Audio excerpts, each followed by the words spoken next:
Bayangkan hidup berbulan-bulan di dalam lubang tanah sempit, berlumpur, dan dipenuhi mayat yang tak sempat dikubur. Di atas kepala, peluru dan artileri menghujani tanpa henti. Di bawah kaki, tikus-tikus sebesar kucing memakan sisa jenazah manusia. Inilah trench warfare, perang parit di front barat Perang Dunia I, salah satu bentuk perang paling kejam yang pernah diciptakan manusia. Perang ini bukan tentang serangan heroik atau pertempuran cepat. Ini adalah perang menunggu kematian.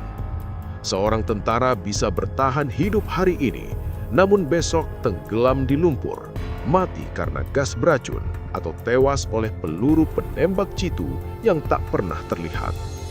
Banyak dari mereka masih remaja, dipaksa hidup dalam kondisi yang bahkan lebih buruk dari penjara. Di parit-parit inilah harapan manusia perlahan hancur.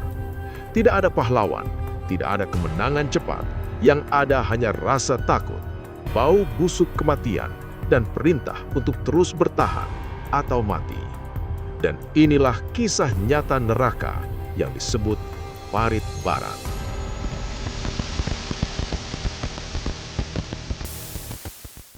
Ketika Perang Dunia I pecah pada tahun 1914, para jenderal Eropa masih percaya perang akan selesai dalam hitungan minggu.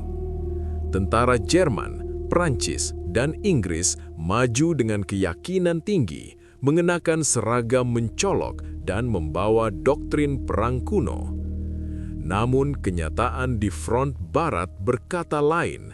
Senapan mesin modern dan artileri berat mengubah medan perang menjadi ladang pembantaian.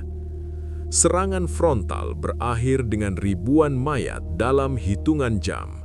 Tidak ada pihak yang mampu menembus pertahanan lawan. Akhirnya, tentara mulai menggali tanah, bukan untuk bertahan sementara, tetapi untuk hidup. Parit-parit panjang terbentang dari Laut Utara hingga perbatasan Swiss, menciptakan garis mati sepanjang ratusan kilometer. Parit ini bukan tempat berlindung yang aman. Hujan membuatnya berubah menjadi kubangan lumpur. Banyak tentara mati tenggelam saat tertidur. Kaki mereka membusuk karena lembab terus-menerus, penyakit yang dikenal sebagai trench foot. Bau mayat yang membusuk bercampur dengan asap mesiu dan kotoran manusia. Inilah awal dari perang tanpa akhir, di mana bertahan hidup sehari saja sudah dianggap kemenangan. Hidup di parit bukanlah kehidupan seorang prajurit, melainkan keberadaan seorang yang menunggu mati. Setiap hari dimulai dengan rutinitas yang disebut stand to, saat fajar dan senja, waktu paling rawan serangan musuh. Para tentara berdiri siaga berjam-jam dalam dingin menusuk, dengan jari mati rasa menggenggam senjata. Makanan datang terlambat dan sering sudah busuk. Air bersih hampir tidak ada. Banyak tentara terpaksa minum dari genangan lumpur bercampur darah. Tidur dilakukan sambil duduk, ditemani suara artileri yang tak pernah berhenti. Ledakan demi ledakan membuat tanah bergetar, seakan parit itu sendiri bernafas bersama ketakutan penghuninya. Tikus menjadi penghuni tetap parit. Mereka memakan sisa makanan, menggigiti wajah tentara yang tertidur, dan berpesta di atas mayat yang tak bisa dikubur karena tembakan musuh. Kutu dan serangga menyebabkan wabah penyakit kulit dan demam. Tidak ada privasi, tidak ada kebersihan, tidak ada rasa aman. Disinilah mental manusia mulai runtuh, perlahan, hari demi hari, tanpa suara. Di front barat, kematian jarang datang dengan suara peringatan. Ia datang tiba-tiba, sunyi dan tak terlihat. Penembak jitu musuh mengawasi setiap gerakan kecil dari balik reruntuhan dan celah parit. Satu kilatan kecil, satu suara retakan, lalu tubuh terjatuh tanpa nyawa. Banyak tentara mati bahkan sebelum menyadari mereka telah menjadi target. Mengintip parit terlalu tinggi berarti bunuh diri. Helm dan topi sering dipasang di atas bayonet lalu diangkat perlahan. Bukan untuk menipu musuh, tetapi untuk memancing peluru penembak jitu. Jika helm itu tertembak, para tentara tahu hari itu mereka masih hidup. Mayat sering dibiarkan tergeletak di tanah tak bertuan, wilayah di antara dua parit yang disebut no man's land. Siang hari, tak ada yang berani mengambilnya. Malam hari, hanya beberapa orang nekat merayap untuk menarik tubuh teman mereka, seringkali sambil ditembaki. Bau busuk dari jasad-jasad ini terus menghantui parit, menjadi pengingat bahwa satu gerakan salah bisa berarti kematian instan. Di antara parit musuh dan parit sendiri, terbentang wilayah paling mematikan di Perang Dunia I, No Man's Land. Tanah ini hancur total oleh artileri, dipenuhi kawah ledakan, lumpur lengket, kawat berduri, dan potongan tubuh manusia. Tidak ada rumput, tidak ada kehidupan, hanya sisa-sisa perang. Serangan biasanya dilakukan saat fajar atau malam hari. Peluit dibunyikan dan ribuan tentara melompat keluar dari parit, berlari melintasi tanah terbuka sambil diterjang hujan peluru. Banyak yang tersangkut kawat berduri, menjerit kesakitan, tidak bisa maju atau mundur. Jeritan itu sering terdengar berhari-hari hingga akhirnya pelan-pelan menghilang. Artileri menghantam tanpa pandang bulu. Ledakan dapat mengubur prajurit hidup-hidup di dalam lumpur. Beberapa mati bukan karena luka, tetapi karena tidak mampu bergerak dan kehabisan nafas. No Man's Land menjadi kuburan terbuka, tempat ribuan jasad tak pernah ditemukan. Tanah ini menyimpan lebih banyak kematian daripada yang pernah tercatat dalam sejarah manusia sebelumnya. Pada tahun 1915, Front Barat memasuki babak baru yang lebih kejam. Untuk pertama kalinya dalam sejarah modern, gas beracun digunakan secara massal sebagai senjata perang. Awan kehijauan klorin pertama kali dilepaskan oleh pasukan Jerman di Ypres. Gas itu merayap pelan mengikuti angin, masuk ke parit-parit tanpa suara. Para tentara yang belum memiliki masker gas panik. Mereka batuk, muntah, dan berusaha lari, namun gas lebih cepat. Paru-paru terbakar dari dalam, mata menjadi buta, dan banyak yang mati tercekik dalam hitungan menit. Sebagian lain tidak langsung mati, mereka tersiksa berjam-jam sebelum napas terakhir. Masker gas kemudian dibagikan, namun tidak selalu efektif. Gas mustard yang muncul belakangan jauh lebih kejam. Ia menempel di tanah dan pakaian, menyebabkan luka lepuh parah, kebutaan permanen, dan kerusakan organ. Bahkan setelah serangan usai, parit tetap beracun. Gas mengajarkan satu hal pahit, kematian tidak selalu datang cepat. Kadang ia datang perlahan, menyakitkan, dan tak terhindarkan. Tidak semua korban Perang Dunia Pertama tewas oleh peluru atau gas. Banyak yang pulang atau tetap hidup dengan pikiran yang hancur. Kondisi ini dikenal sebagai shell shock, istilah yang muncul akibat paparan ledakan tanpa henti di parit.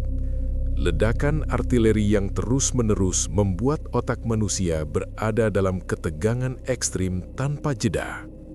Para tentara mulai mengalami gemetar tak terkendali, kehilangan kemampuan bicara, hingga lumpuh tanpa luka fisik. Beberapa menangis histeris, sementara yang lain menatap kosong selama berjam-jam. Suara ledakan yang bahkan sudah berhenti masih terdengar di kepala mereka. Tidur menjadi mustahil, mimpi buruk menjadi keseharian. Ironisnya, banyak perwira menganggap shell shock sebagai tanda pengecut. Tentara yang runtuh secara mental sering dihukum atau dikirim kembali ke garis depan. Beberapa memilih melukai diri sendiri agar bisa keluar dari parit. Perang ini tidak hanya membunuh tubuh manusia, Ia menghancurkan jiwa, bahkan sebelum nyawa itu benar-benar hilang.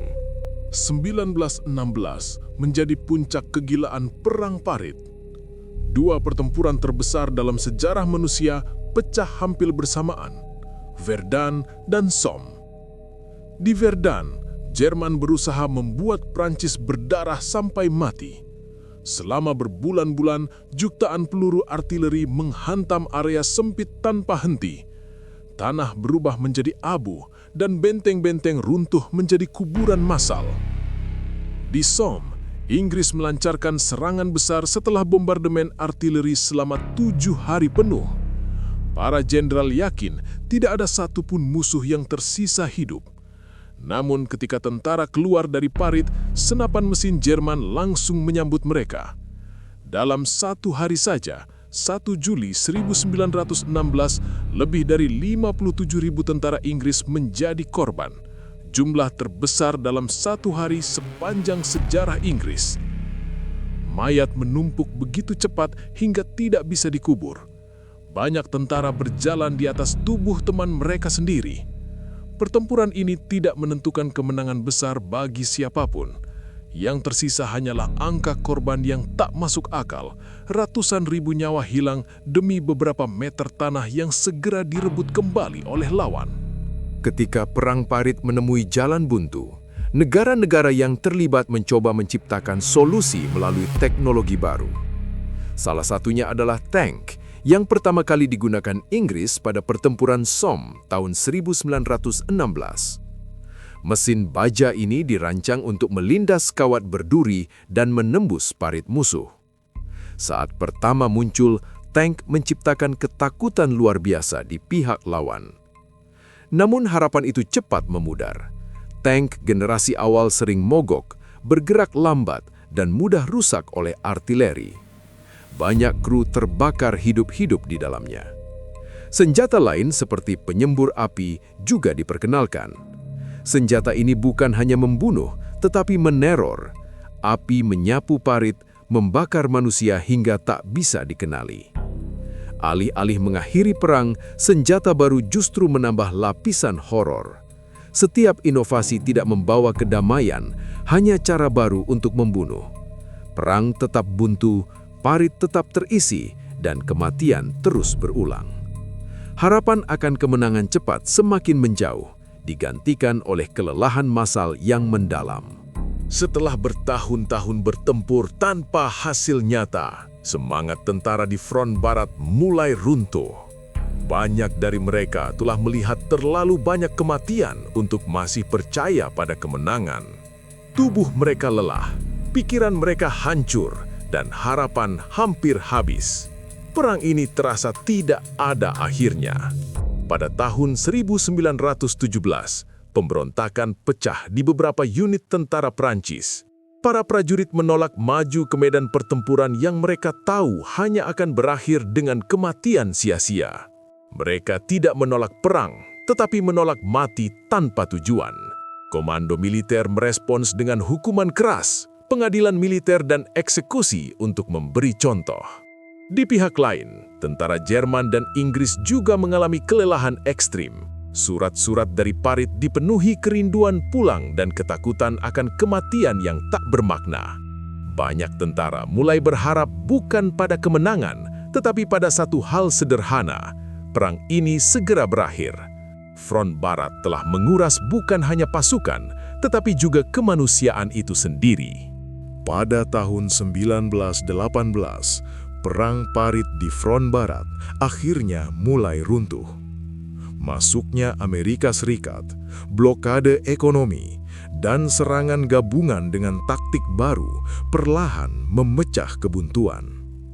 Parit-parit yang selama bertahun-tahun menjadi rumah kematian ditinggalkan, meninggalkan jutaan jasad yang tak pernah kembali. Ketika gencatan senjata ditandatangani pada 11 November 1918, tidak ada euforia kemenangan. Yang ada hanyalah kelelahan dan duka mendalam. Lebih dari 9 juta tentara tewas, sebagian besar di medan seperti Front Barat. banyak yang pulang dengan tubuh cacat, dan lebih banyak lagi dengan luka batin seumur hidup. Perang Parit mengajarkan satu pelajaran pahit. Kemajuan teknologi tanpa kemanusiaan hanya menciptakan pembantaian yang lebih efisien. Parit-parit itu mungkin telah tertutup tanah, tetapi kisahnya tetap hidup sebagai peringatan bahwa perang bukanlah kejayaan, melainkan kegagalan umat manusia menjaga akal dan nurani. Perang Dunia I menunjukkan bahwa keputusan para pemimpin bisa mengorbankan jutaan nyawa biasa. Di parit-parit front barat, yang mati bukanlah angka.